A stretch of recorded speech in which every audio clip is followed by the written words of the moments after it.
হঠাৎই স্ট্রোক করেছেন নাফিস ইকবাল। এয়ার অ্যাম্বুলেন্সে আনা হয়েছে ঢাকায়। বাংলাদেশ জাতীয় দলের সাবেক ক্রিকেটার ও লজিস্টিক ম্যানেজার নাফিস ইকবাল হঠাৎ গুরুতর অসুস্থ হয়ে পড়েছেন। চট্টগ্রাম থেকে এয়ার অ্যাম্বুলেন্স যোগে তাকে ঢাকায় নিয়ে আসা হয়েছে।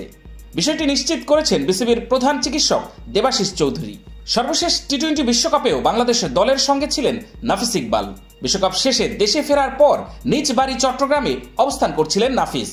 আর সেখানেই আজ অসুস্থ হয়ে পড়লে প্রথমে তাকে স্থানীয় হাসপাতালে নিয়ে যাওয়া হয়, পর উন্নত চিকিৎসার জন্য এয়ার অ্যাম্বুলেন্স যোগে ঢাকায় নিয়ে আসা হয়। নাফিস ইকবালের মাইনর স্ট্রোক হয়েছে বলে নিশ্চিত করেছে বিসিবির প্রধান চিকিৎসক দেবাশিস চৌধুরী। তিনি জানিয়েছেন, নাফিসকে চট্টগ্রাম থেকে এয়ার অ্যাম্বুলেন্সে ঢাকায় আনা হয়েছে।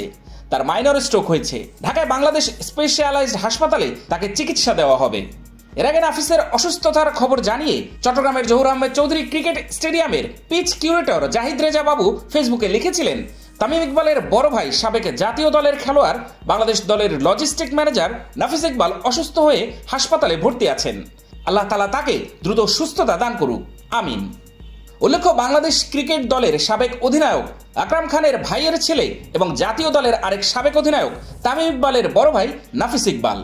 ক্রিকেট ক্যারিয়ারের ইতি টানার পর 2022 সাল থেকে জাতীয় দলের টিম ম্যানেজারের দায়িত্বে ছিলেন তিনি। পরে তাকে লজিস্টিক ম্যানেজার হিসেবে দায়িত্ব দেওয়া হয়।